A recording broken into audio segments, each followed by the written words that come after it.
and Okay. water starts pouring in. My nightmare. Nightmare, yes, you would hate it.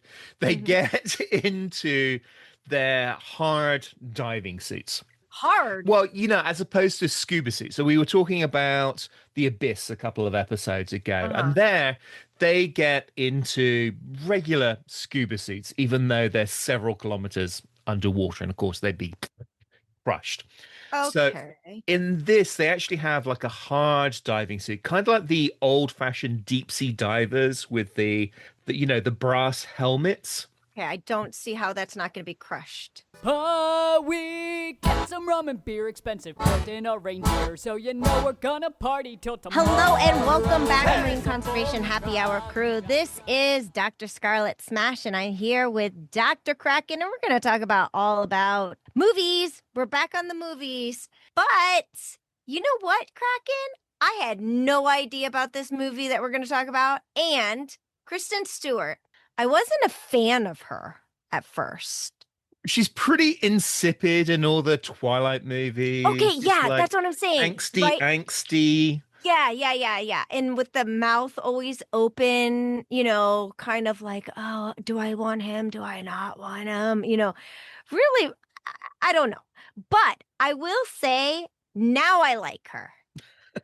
I like her now. And so I'm kind of excited. I mean, especially now that she's like come out as bisexual. I'm very happy about that. Now I kind of like, oh, okay, I kind of get her now. I'm like, I kind of get what was going on. Well, I think you would like her in this movie because she goes all sort of Ellen Ripley from Alien, She's very much the heroine, action star. It's like Aliens, but underwater.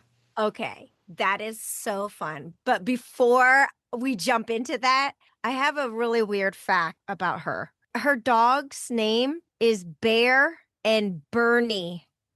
I wonder if it's Bernie Sanders that she's named it after. Well, it could be St. Bernard, Bernie. Yeah. Okay, well, anyways, so let's move on. We are talking about underwater. So, underwater, I really like this movie. It is actually, I have to say that science is pretty good and it involves monsters too. So it's like a underwater horror. As I said, it's aliens, but Aren't they underwater. always Really. like that? Isn't that always seem to be the theme, Kraken?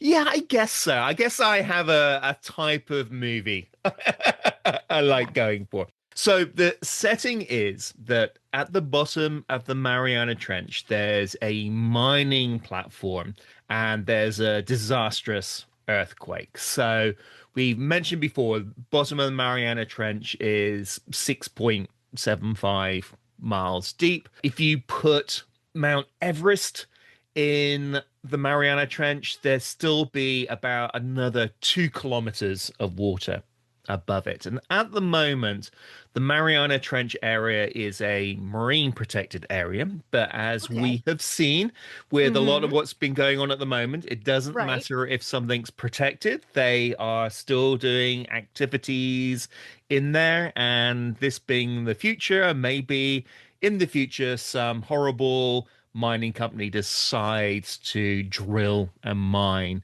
in this deep sea area. Now, it's where two earth plates get sort of squished together and go down into the Earth's core. So it has some of the oldest pieces of the Earth's surface. And I don't know if there's materials that get sort of pushed up from this fault line, but it does kind of make sense, sort of, to have mining in this location. There might be something that they could potentially be getting from this thing, but hopefully they don't mine in this protected area in the future. So, as I say, Kristen Stewart is working on this deep sea mining platform at nearly 7 miles under the ocean. And they have to leave their underwater habitat at one point because basically everything starts leaking and water starts pouring in. My nightmare. Nightmare, yes, you would hate it. They get into their hard diving suits. Hard. Well, as opposed to scuba suits. So we were talking about the Abyss a couple of episodes ago, and there they get into regular scuba suits, even though they're several kilometers underwater, and of course they'd be crushed. So Okay. in this, they actually have like a hard diving suit, kind of like the old-fashioned deep sea divers with the brass helmets. Okay, I don't see how that's not going to be crushed. But it's all over. And it's actually based on a type of diving suit that we have now. For example, the gym diving suit, which can dive down to about half a kilometer or 1,500 feet. And famously, this is the source of suit that Dr. Sylvia Earle dove down under the ocean to become one of the deepest diving women. She dove down to 381 meters or 1,250 feet. In a similar sort of suit, there's basically a big window. It looks like a submarine with arms in some of these suits. The gym one looks kind of like a space suit that's, like the Space Marines wear, if you're into that sort of sci-fi, a really sort of heavy suit.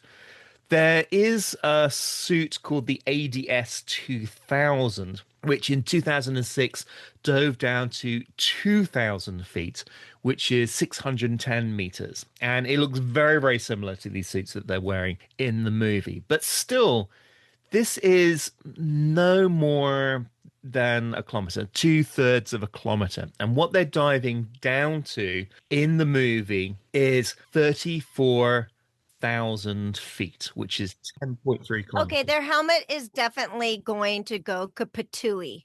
Yes. Okay. I mean, Ew, did they show that? Oh my God. Did something like that happen? Oh, is absolutely. it spoilers? Absolutely. I'll get to that in a second, but the spoilers, let everyone know. yeah, we do have submersibles, of course, that can go down to that depth. James Cameron's submersible, which is basically like a one-man submersible, could go down to that depth, but we don't have anything that can go anywhere close to this at this depth. Now, spoilers, some of the suits do crack and implode. I would think so. They're hard. Yeah. And what happens in the movie is you see the suits starting to crack and then they implode and you see this sort of burst of bubbles. Now, why wouldn't they make a suit that's more marine-y? Like, make a suit that is like a marine species that's down in that depths. Well, really, at that depth, there's nothing. The last fish disappears at about 6 kilometers or there's about. So there's very little in terms of life. Maybe some like brittle stars or sea worms. But I don't know if you remember the Tintin books where they had a submersible that was like a shark. Oh, yes. Oh my God, that was so cute. Yeah, yes. I love that. Red Rackham's Treasure. So that's one of my favorite Tintin books. And they had submersible like a shark. But there's nothing really down there. Although in the movie they do find something down there. But when these suits crack, you see bubbles. And really, if that happened, what you would see was the suit would crack and then the person in the suit would basically vanish, as their whole body would be crushed into almost non-existent under that pressure. They'd go down into like the very tippy toe of the suit and be squashed into that.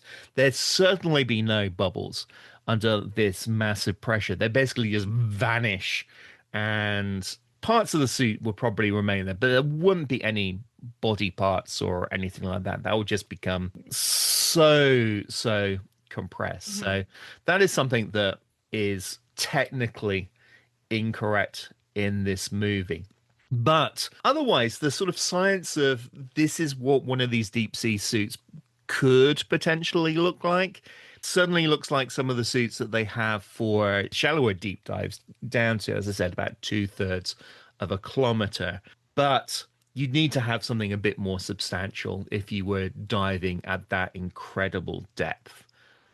But that brings us to another movie which is set at the bottom of the Mariana Trench. And we should come back to this and talk about this later. The Meg.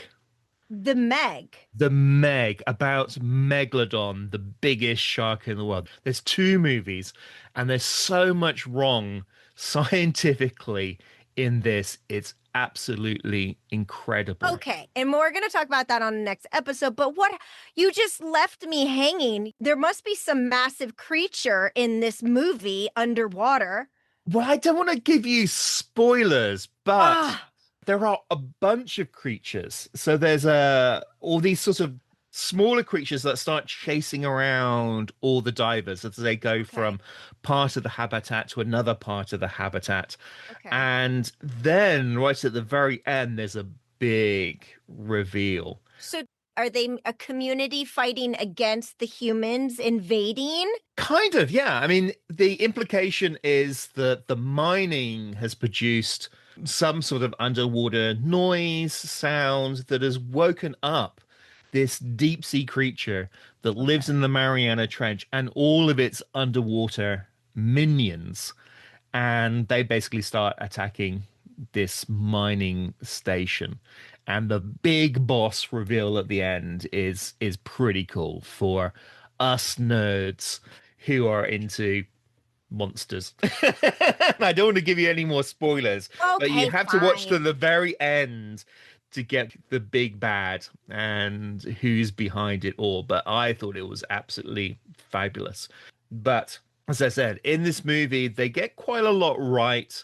They do get 1 or 2 things wrong. It would actually be a lot more dramatic if people imploded in these suits at these incredible depths. Ugh. And also the base, if that imploded, it would just go boom, to almost nothing. It would vanish, it would shatter.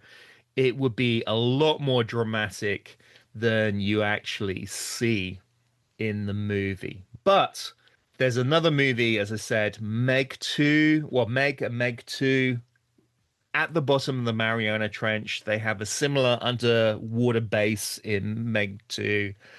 And the science in that is just absolutely appalling. So oh boy, we'll have to come back that. We'll have to come back to that. That should have to be like a drinking game, because for each time they get the science wrong, have a drink. So we'll come back and we'll do that as our next movie. Definitely. But Craken, I got another weird fact for you, because we're just talking about underwater stuff, and I have to say something. Did you know, it's so crazy, and I feel like they need to bring this back. They need to bring this back. Okay. Theater plays that have any underwater themes, they flood the theater. You know, they did that in the 18th century. Flood theaters to try to have an underwater theme like play. So they were like in a tank underwater, like these mermaids? There was, well, not really. They would try to they would do it like in the Colosseum. You know how in the Colosseum they would flood it? Okay, they would have areas that they would flood, and then they would do a play, right? And there was one in London that actually had a massive tank to do, a battle scene in sea and stuff like that. Anyways, I'm just saying, that's what we need. We need more theatrical fun, go get drowned at and have a dinner party at the same time. Well, I mean, isn't kind of that what they did in like the Titanic and some of the Avatar movies? They had a big tank and they filmed in. And famously, I think, was it the Titanic where they were in the water for so long, they all started peeing in the tank? Oh, God. I think Kate Winslet has got a story about that. They're in this tank of water, and they were in there for so long, and it was so cold, and they had to keep taking people out because they were worried about them getting strange, hypothermia. Interesting facts that we come up with. Oh, lordy, that's not going to come out of my head. All right, well, thank you everyone for joining us, and thank you so much for being part of the Marine Conservation Happy Hour crew. Hey, Marine Conservation Happy Hour crew. Don't forget to hit subscribe and follow us for future episodes. And also, refer us. We'd love it. We would also like to hear from you, so please contact us on social media, or you can email us about a topic that you're interested in hearing about. If you're interested in sponsoring this podcast, or you would like us to come visit your science facility and do a live episode, email us at info@absolutelysmashingllc.com. This podcast was edited and produced by Absolutely Smashing. The music is produced by Jolly Shore Leave. Thank you again for listening, and we couldn't do this without you. Thank you so much for being part of the Marine Conservation Happy Hour crew.